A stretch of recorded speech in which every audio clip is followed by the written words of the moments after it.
Welcome back to VICIDIAL Bootcamp 2026. This is part 5. In the previous parts, we installed VICIDIAL on Hetzner Cloud, did our initial setup, configured SSL, and in part 4, we fully tested the system with web phone working and campaign running. So now at this point, we have a fully functional VICIDIAL server. But there is a problem.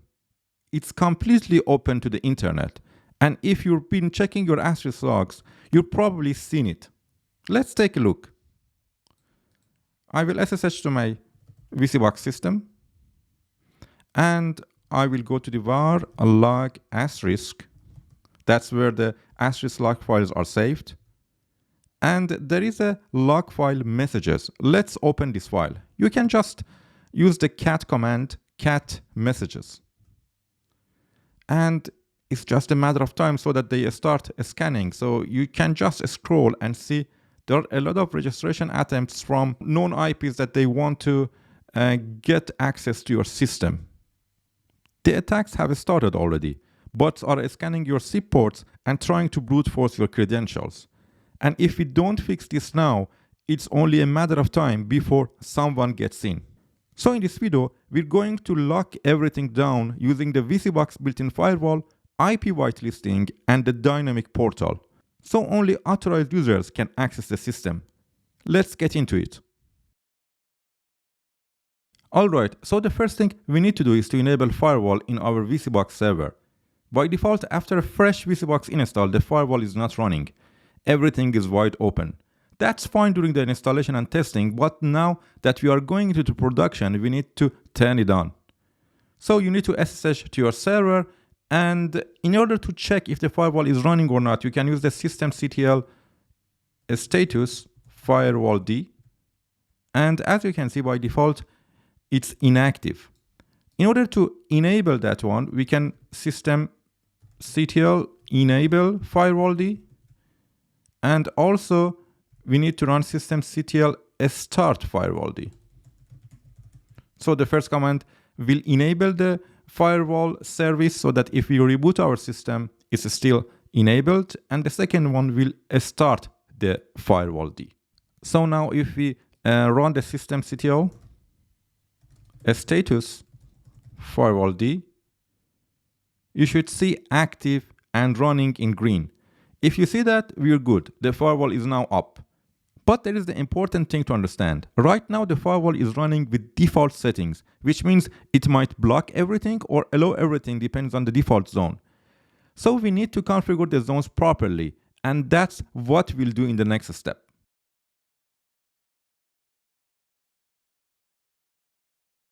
Step 2 is to configure our firewall zones. Now this is the most important step. This is where we tell our firewall what to block and what to allow. VCBox uses firewall with multiple zones, and you need to understand what each zone does, at least two more important zones. In order to see these zones, you can run the YAST firewall. That provides a semi-graphical tool for you to see the configuration of your firewall and also multiple zones. The first important part is that if you go to the interfaces, you can see your interface and also what is the default zone, that is the public zone. Let's go and see what is the public zone. This is the default zone, the one that applies to everyone on the internet. Right now, it has set to Apache 2, Apache SSL, that's our web server in port 80 and 443, our asterisk, the DHCP client, the RTP for the media, and the SSH. As you can see, the asterisk is there and it's open. That's exactly what the hackers are exploiting, and we're going to lock this down. The other zone that we have is the external zone.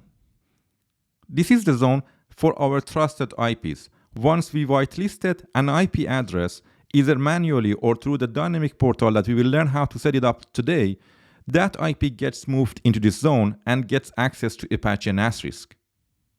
Of course, we have other zones like the trusted zone, that this is used for the internal server when we have a multi-server cluster setup that we want to explore now. So the concept is simple. By default, nobody gets access to anything except the login portal. Once they authenticated or we manually whitelist their IP, they will get access. So now that we know what are these zones, let's configure our zone.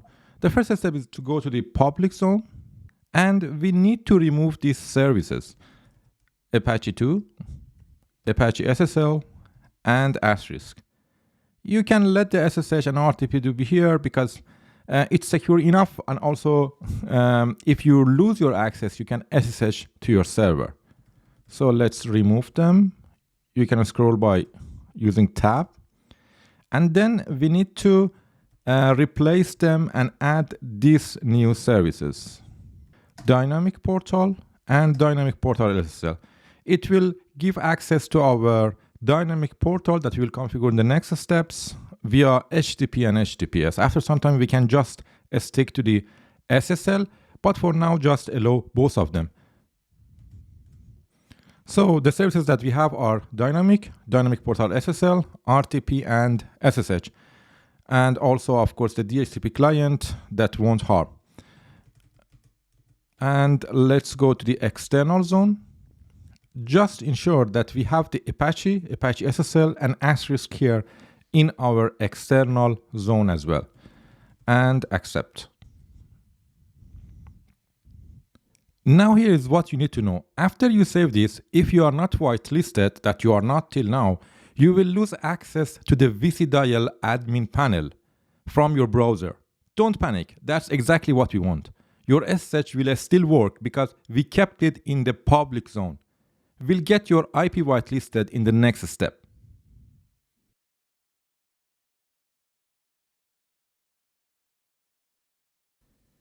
Okay, so now the firewall is running and the zones are configured.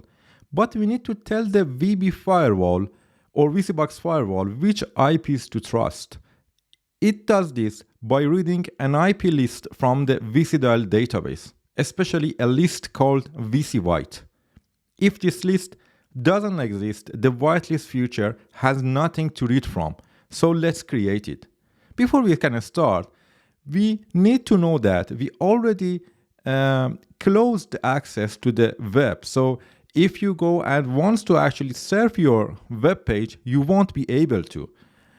So usually I do this step 3 before step 2, but I wanted to show you how you can anyway unlock the access to the web panel if you did these steps like what I have explained to you. And for example, sometimes maybe any problem happens and you want to whitelist again. So in order to show you how can you actually solve any problem, I just wanted to redo the command yes firewall, and to show you, for example, you can't access the web panel. Why? Because you are in the public zone and you don't have the whitelist, you don't have the Apache SSL enabled. So you can go here, select Apache SSL, add, and then accept again. And then you are able to access the web panel. That's what you need to do. Or of course, usually what I do this step 3 before step 2 that I explained. But I wanted to let you know how you can solve the problem if you followed what I explained. And for example, if during your setup, you did something that blocks you. So now that we have access, let's log into the admin panel. Then go to the admin, then select System Settings. Find the field called Allow IP List. We can use search and set it to 1. Submit. Then you need to go to the admin users. So you go to the users. Select your admin user and scroll down. Find the modify IP list and set it to 1 and save it. Go again to the admin, IP list and VCWhite. Okay, now we can set it. If it is set to none, no, just set it to yes so that we can activate our whitelist.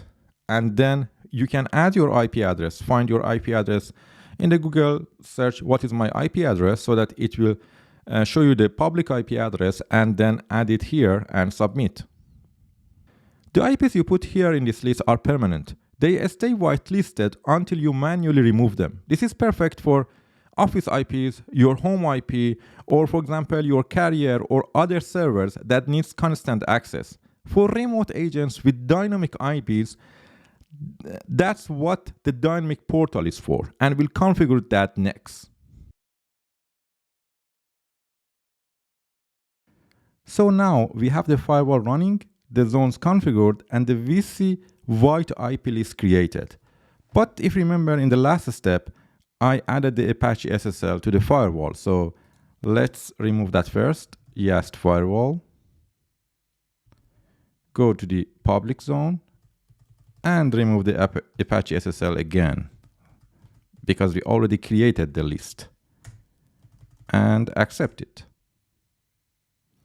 But here's the thing. Nothing is actually connecting these pieces together yet. The firewall doesn't magically read the VICIDIAL database. We need to process that runs in the background, pull the IP address from the whitelist or for example from the dynamic portal, and feeds them into the firewall. That process is called the VB firewall, and we need to set it a cron job for that. So you need to SSH to your system and run the cron tab -e. And if there are any old default firewall lines there, comment it out and then add these 2 lines for it. So usually it's at the end of the cron job. As we can see, we have these 2 lines that have the VB firewall in it. Let's remove them or comment them. We can comment them by entering multiple hash and then add these 2 lines to it. Let me explain what this does. The --white that you can see here tells VB Firewall to read the VC white IP list from the database and add those IP address to the whitelist IP and to the whitenet's IP set in the firewall. Also, the --dynamic flag tells it to read the dynamic portal authorized IPs and add them to the dynamic list IP set in the firewall. The --quiet flag just suppresses unnecessary output since this is running in a cron job. These stars means it will run every single minute. So when someone adds an IP to the whitelist, or when an agent logs into through the dynamic portal, within 60 seconds, their IP will be in the firewall and they'll have access. And the @reboot line makes sure it also runs immediately when the server starts up. So you don't have to gap after a reboot where dynamically it can add in. So in order to save, just put Ctrl X and Y and then save it. You can verify the cron if it is saved or not by running cron tab -L filter grep firewall. And as you can see, these 2 lines are added.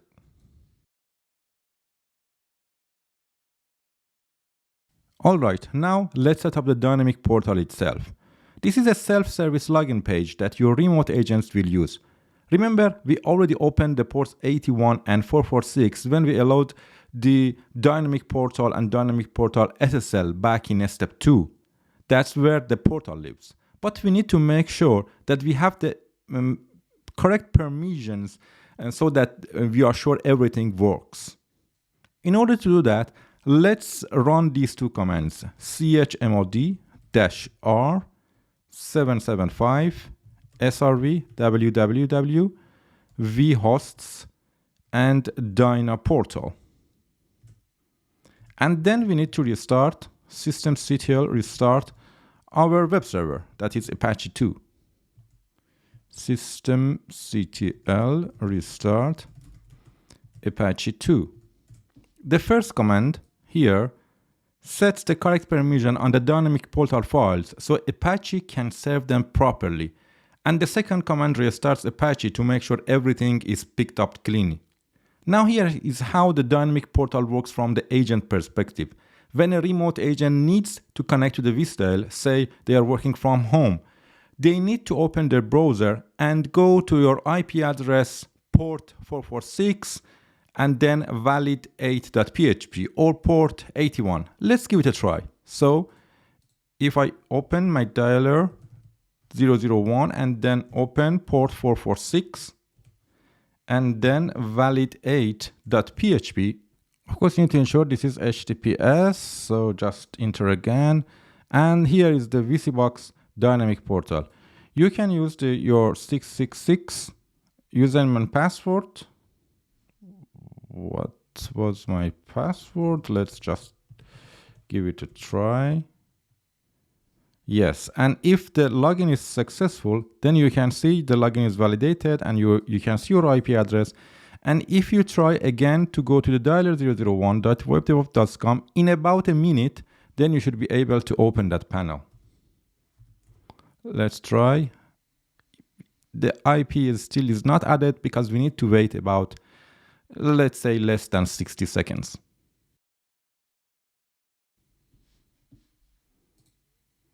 And after about a minute, I'm able to access the panel and log in again. You should know that the key difference between the dynamic portal and the VICIDIAL list is this. VC white IPs are permanent. They stay until you remove them. But the dynamic portal IP expires after 14 days. So if any agent doesn't log in 2 weeks, their IP gets dropped and they'll need to authenticate again. This is perfect for work from home agents whose ISP might change their IP periodically. Before we close this training, just reboot your system to ensure everything is running after the reboot, especially if you run the YAST firewall.